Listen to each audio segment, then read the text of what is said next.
Hello everyone, welcome to inspired mechanical.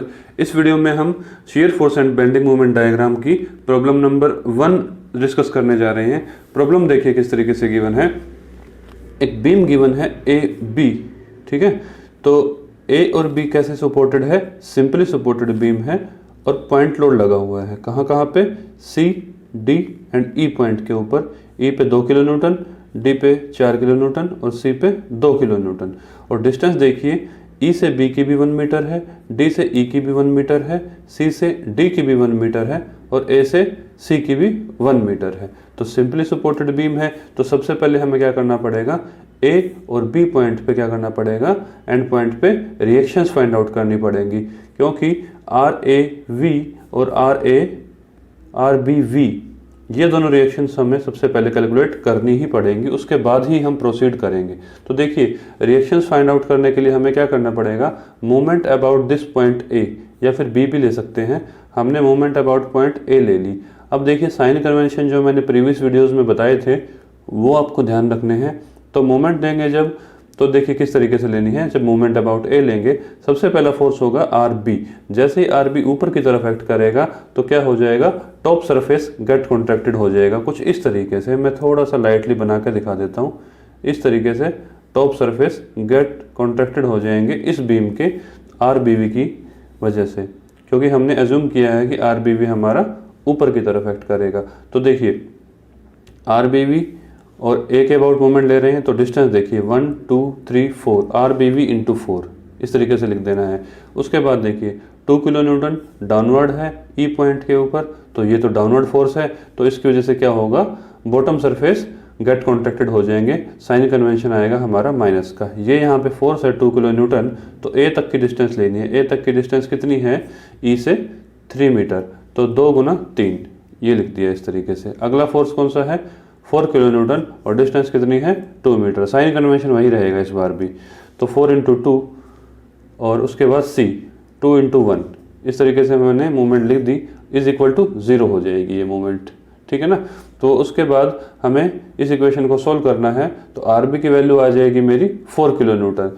तो R A V या R B V कहें, या R A plus R B की value कैसे रहती है? जितने अपवर्ड रिएक्शंस एक्ट करती हैं वो किसके बराबर होती हैं?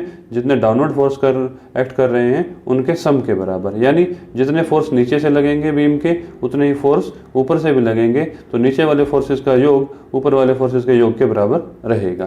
तो यही हमने लिखा है, R A plus R B is equal to 8 kilo newton. 4 2 2 8 kilo newton हो जाएंगे।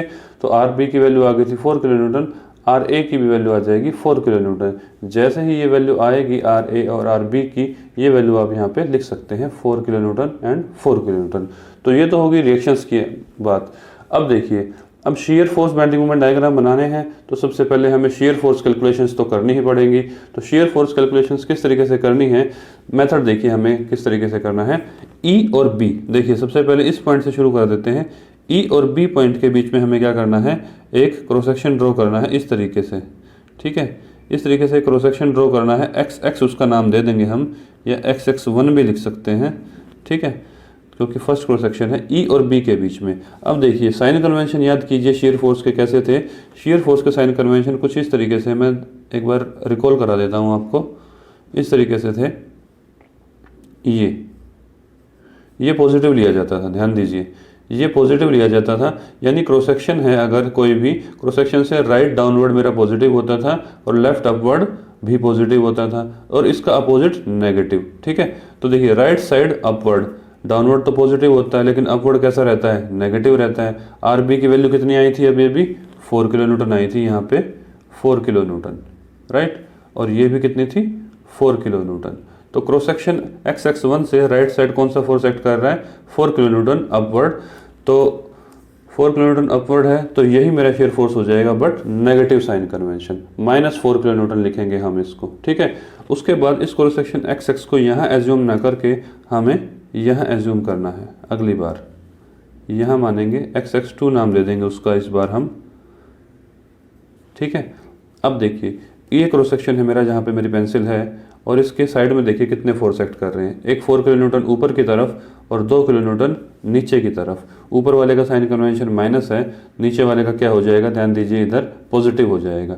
तो -4 प्लस का 2 -2 किलो न्यूटन आ जाएगा। इस तरीके से हमें शेयर फोर्स की अगली कैलकुलेशन भी करनी है। सी और डी के बीच में क्रॉस सेक्शन एज्यूम करना है, तो आप चाहें तो इस तरफ से भी निकाल सकते हैं, लेफ्ट साइड से निकालेंगे तो भी वैल्यू उतनी ही आएगी। देखिए -4 प्लस का 2 प्लस का 4, तो 2 किलो न्यूटन आ जाएगा मेरा, ये वैल्यू आ गई है। ठीक है, उसके बाद ए और सी के बीच में, सिमिलरली ए और सी के बीच में निकालेंगे तो बजाय कि इतनी सारी कैलकुलेशन करने के हम एक ही फोर्स देख लेंगे, कौन सा है, आर ए वी, और लेफ्ट अपवर्ड क्या होता था मेरा, पॉजिटिव। वैल्यू कितनी है, 4 kilo Newton, plus 4 kilo Newton मेरी शेयर फोर्स ए और सी क्रॉस सेक्शन के बीच में आ जाएगी। यानी देखिए, जब ए पे कोई फोर्स लग रहा है, ठीक है, ए और सी के बीच में कोई लोड नहीं आया, ठीक है, तो जितना शेयर फोर्स मेरा ए पॉइंट पर लग रहा होगा, ए से लेके सी तक उतना ही है। जैसे पॉइंट सी आता है, शेयर फोर्स चेंज हो जाता है। इसीलिए जब भी हम शेयर फोर्स की कैलकुलेशन करेंगे मैक्सिमम, तो क्रॉस सेक्शन के बीच में करेंगे, B E, D E, C D, A और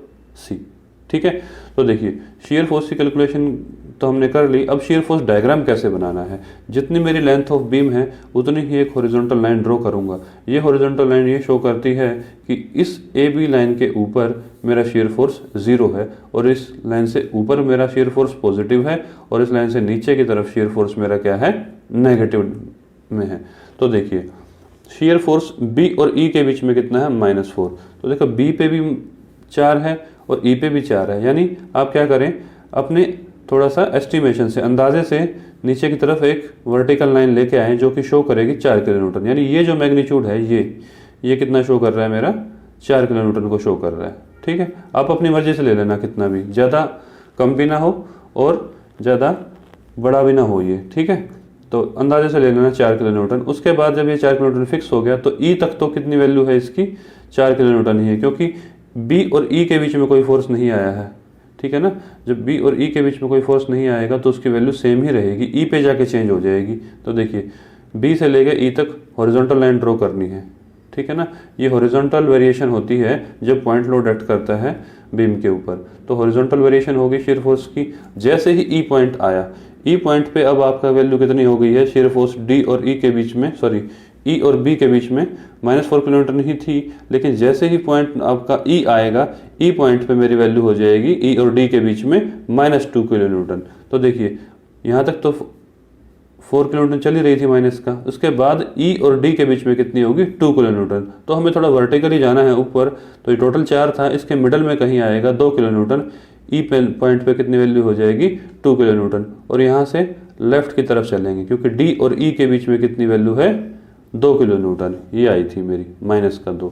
जैसे ही मेरा डी पॉइंट आता है तो सी और डी, ये देखिए सी और डी कितनी वैल्यू है, 2 किलो न्यूटन। यानी डी पॉइंट पे 2 वैल्यूज हैं, एक है 2 किलो न्यूटन और एक है -2 किलो न्यूटन। -2 तो हमने नीचे शो कर दिया है, सेम पॉइंट पे वर्टिकली ऊपर की तरफ जाएंगे, 2 किलो न्यूटन यहाँ शो कर देंगे। अब देखिए सी से लेकर डी तक भी मेरी वैल्यू कितनी है, 2 किलो न्यूटन भी है, यानी जितनी डी पे आई उतनी ही सी पे भी है। तो इस लाइन को हॉरिजॉन्टली चलाएंगे आप।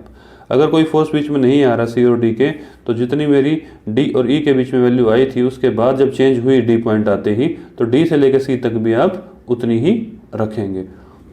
जैसे जैसे सी पॉइंट आया तो शेयर फोर्स ए और सी क्रॉस सेक्शन के बीच में कितना रहेगा, शेयर फोर्स ए और सी क्रॉस सेक्शन के बीच में रहेगा 4 किलो न्यूटन। तो यहाँ पे 2 था, थोड़ा सा इसको ऊपर की तरफ बढ़ाइए और ये वैल्यू कितनी शो करेगी, ये 4 किलो न्यूटन को दोबारा, ये पॉजिटिव हो जाएगा। तो ये वाला पॉजिटिव, ये वाला नेगेटिव। इन केस अगर आपको ये कैलकुलेट करना पड़ जाए कि भाई पर्टिकुलर पॉइंट पे मेरी वैल्यू कितनी रहेगी, यानी बी पे, ई पे, सी पे, डी पे, ए पे कितनी वैल्यू रहेगी, तो देखिए आप क्या कीजिए, बी ई यहाँ पे आ रहा है, शेयर फोर्स बी ई की वैल्यू, ये शेयर फोर्स डी ई की वैल्यू, दोनों के अंदर ई आ रहा है और कहीं तो ई आ नहीं रहा, तो इन दोनों में से जो ज़्यादा वैल्यू होगी वो आपको लिख देनी है। तो -2 किलो न्यूटन ज़्यादा है, -4 किलो न्यूटन ज़्यादा नेगेटिव है, तो ये वैल्यू आपकी आ जाएगी। ठीक है, ई पॉइंट पे वैल्यू कितनी आ जाएगी मेरी, यहाँ पे आ जाएगी ये 4 किलो न्यूटन भी और 2 किलो न्यूटन भी, दोनों ही वैल्यू आएंगी। सिमिलरली डी पॉइंट पे, सिमिलरली बी पॉइंट पे। अब देखिए बी तो कहीं यूज़ है हो ही नहीं रहा, तो सिर्फ इसी पे यूज़ हो रहा है, तो जो ई पे रहेगा वही बी पे रहेगा, कितना, -4 किलो न्यूटन। इस तरीके से वैल्यू कैलकुलेट करते हैं। सपोज कर कीजिए आपको सी पॉइंट पे कैलकुलेट करनी है, तो देखिए इसमें भी सी आ रहा है, इसमें भी सी आ रहा है, तो दोनों में से जो ज़्यादा होगा वही वैल्यू हमें ले लेनी है। सी पॉइंट पे वैल्यू कितनी है, ये देखिए 4 किलो न्यूटन है, लेकिन साइमल्टेनियसली 2 भी है, तो 4 भी शो करनी है और 2 भी शो करनी है। इस तरीके से शीयर फोर्स की कैलकुलेशन आ जाएंगी, ऊपर पॉजिटिव साइन, नीचे नेगेटिव साइन। अब ध्यान दीजिएगा बेटा, शीयर फोर्स कहाँ साइन चेंज कर रहा है, डी पॉइंट पे, यानी पॉजिटिव से नेगेटिव में कहाँ जा रहा है, डी पॉइंट पे। तो यही मेरी बेंडिंग मोमेंट मैक्सिमम होने वाली है। ठीक है, मैंने आपको जब पढ़ाया था shear force bending moment diagram के बेसिक कंसेप्ट्स, वहाँ पे मैंने आपको बताया था कि जहाँ शियर फोर्स साइन चेंज करता है, अगर मूवमेंट कोई एक्ट ना कर रही हो एक्स्ट्रा, तो बेंडिंग मोमेंट की वैल्यू उसी पॉइंट पे मैक्सिमम हो जाती है। अब देखिए ध्यान से, शियर फोर्स और बेंडिंग मोमेंट, शियर फोर्स की कैलकुलेशन तो हो गई है, अब बेंडिंग मोमेंट की कैलकुलेशंस करनी है। ध्यान दीजिएगा, सिंपली सपोर्टेड बीम के ऊपर, वैसे तो मैं कैलकुलेट करके दिखा देता हूँ, लेकिन ए और बी पॉइंट पे हमेशा ही बेंडिंग मोमेंट की वैल्यू 0 रहेगी अगर सिंपली सपोर्टेड बीम का केस है, ओनली देन। ठीक है, तो ए और बी पे तो वैसे ही 0 हो जाएगी। वो क्यों 0 रहेगी, ए पॉइंट पे देखिए, ए पॉइंट पे फोर्स एक्ट कर रहा है 4 किलो न्यूटन, और इसके रिस्पेक्टिव में इधर परपेंडिकुलर डिस्टेंस है ही नहीं, तो परपेंडिकुलर डिस्टेंस नहीं है तो इसकी वैल्यू हो जाएगी 0। तो देखिए बेंडिंग मोमेंट बी पॉइंट पे भी सिमिलरली, ये बी पॉइंट तो एक्ट कर रहा है लेकिन इधर कोई फोर्स एक्ट नहीं कर रहा है, इसके रिस्पेक्टिव में परपेंडिकुलर डिस्टेंस मेरे पास नहीं है, तो bending moment at point B भी 0 हो जाएगी और ए भी 0 हो जाएगी सिमिलरली। अब हमें बेंडिंग मोमेंट निकालनी है पॉइंट ई के ऊपर, ई पॉइंट के ऊपर बेंडिंग मोमेंट निकालनी है अगर, तो क्या कीजिए आप, ये 4 किलो न्यूटन फोर्स देखिए इधर ई पे निकाल रहे हैं, तो बी के अबाउट मूवमेंट लेनी पड़ेगी हमें, तो ये कितना है मेरा, सॉरी बेंडिंग मोमेंट निकालनी है हमें पॉइंट ई के ऊपर, ई के अबाउट, तो हमें फोर्स लेना पड़ेगा 4 किलो न्यूटन, और ये डिस्टेंस हो जाएगी परपेंडिकुलर, 4 × 1 कितना हो जाएगा, 4 किलो न्यूटन। अब हमें बेंडिंग मोमेंट निकालनी है अबाउट डी, अब डी के अबाउट निकालनी है, तो चाहे तो आप इधर से भी ले सकते हैं, चाहे तो इधर से भी ले सकते हैं। फोर्स कौन सा है, 4 किलो न्यूटन ऊपर की तरफ, डिस्टेंस कितनी हो जाएगी, 2 मीटर। ऊपर की तरफ साइन कन्वेंशन है, बेंडिंग मोमेंट का टॉप सरफेस गेट कॉन्ट्रैक्टेड हो जाएंगे, तो ये सिंबल आएगा मेरा पॉजिटिव। 4 × 2 8, ये देखिए यहाँ पे आ गया। अगला फोर्स कौन सा है, 2 किलो न्यूटन। अब ई से लेके डी तक की, क्योंकि बेंडिंग मोमेंट निकाल रहे हैं हम डी पॉइंट पे, तो डी से ई तक की दूरी है 1 मीटर, और 2 किलो न्यूटन है मेरा नीचे की तरफ, तो -2 × 1 ये आ जाएगा। ठीक है ना, तो 8 में से 2 गए 6 किलो न्यूटन। ठीक, बेंडिंग मोमेंट अब सी पॉइंट पे निकालनी है, अगर हमें बेंडिंग मोमेंट अगर सी पॉइंट पे निकालनी है, तो बजाय कि इतने कैलकुलेशन करने के टाइम खराब ना करें, एक ही फोर्स एक्ट कर रहा है, कौन सा, 4 किलो न्यूटन, और एक ही डिस्टेंस है सी तक और ए के बीच में 1 मीटर, तो 4 × 1, ठीक है ना, 4 × 1 हो जाएगी मेरी 4 किलो न्यूटन मीटर। और अगर इस तरीके से ऊपर की तरफ जाता है ये, तो again top surface get contracted हो जाएंगे, सेम केस बनेगा ए और सी के बीच में, तो ये क्रॉस सेक्शन भी आपका ऊपर की तरफ बेंड हो रहा होगा, इसका साइन भी आप लेंगे पॉजिटिव। अब ये देखिए बेंडिंग मोमेंट डी पॉइंट पे मैक्सिमम आई है, क्योंकि यहाँ 0 है, यहाँ 4 है, इसको तो लिखने की ज़रूरत भी नहीं है आपको, 4 6 अगेन 4, तो ये मैक्सिमम है डी पॉइंट पे, और डी पॉइंट पे ही तो साइन चेंज हो रहा था शियर फोर्स का, इसलिए इसकी वैल्यू आ गई 6 किलो न्यूटन, मैक्सिमम वैल्यू आ गई है। अब देखिए बेंडिंग मोमेंट डायग्राम कैसे करेंगे, इसी के नीचे एक हॉरिजॉन्टल लाइन ड्रॉ कर लेनी है, ये भी 0 बेंडिंग मोमेंट को ये शो कर रही है, तो यहाँ आप चाहें तो लिख दें शियर फोर्स डायग्राम, और यहाँ चाहें तो लिख सकते हैं बेंडिंग मोमेंट डायग्राम। ठीक है, अब ए बी लाइन ड्रॉ कर ली है, ए पे 0 है, बी पे 0 है। अब ई पॉइंट पे देखिए कितना है, 4 किलो न्यूटन। ये आप अंदाजे से लें बेटा, ये कितनी ऊपर आएगा इस लाइन से, अपनी मर्जी से ले लीजिए, थोड़ा एस्टिमेशन से देख लीजिएगा कि इतनी डिस्टेंस को मैं 4 किलो न्यूटन शो कर रहा हूँ। लेकिन अब ध्यान दीजिएगा, ई से लेके बी के बीच में कोई लोड एक्ट नहीं कर रहा है, लेकिन हॉरिजॉन्टल वेरिएशन है, और लोड कौन सा है, पॉइंट लोड है। जब पॉइंट लोड एक्ट करता है किसी भी बीम के ऊपर, तो बेंडिंग मोमेंट की वेरिएशन होती है इस तरीके से इंक्लाइंड लाइन, तो बी से लेके ई तक की जो वेरिएशन रहेगी ये इंक्लाइंड रहेगी 4 किलो न्यूटन। ठीक है, डी पॉइंट पे कितनी है, 6 किलो न्यूटन, थोड़ी सी और ऊपर आप वैल्यू ले लीजिए, लेकिन ई से लेके डी तक की वैल्यू कैसी रहेगी, इंक्लाइंड लाइन, या यूँ कहें स्ट्रेट लाइन। उसके बाद डी से लेके सी तक की वेरिएशन भी हमारी ये इस तरीके से इंक्लाइंड रहेगी, और ए से लेके सी तक की वेरिएशन भी इंक्लाइंड रहेगी, क्योंकि सी पे वैल्यू है 4 किलो न्यूटन, तो ये वैल्यू तो बिल्कुल सामने ही आएंगी आपकी। ठीक है, तो यहाँ लिखेंगे पॉजिटिव। अगर कोई वैल्यू नेगेटिव में होती तो हमें उसे नीचे शो करना पड़ता। तो ये हो गई मेरी shear force bending moment diagram की कैलकुलेशंस भी और डायग्राम किस तरीके से बनाया जाता है। उम्मीद करता हूँ आपको ये क्वेश्चन अच्छे से समझ में आ गया होगा। एक बार इसको देख के सोल्व कीजिए और एक बार इस वीडियो को पॉज करके बिना देखे सोल्व करने की कोशिश कीजिए, आप इसको सोल्व कर पाएंगे। ठीक है, नेक्स्ट वीडियो में मिलेंगे नेक्स्ट प्रॉब्लम के साथ shear force and bending moment diagram की। Thank you very much.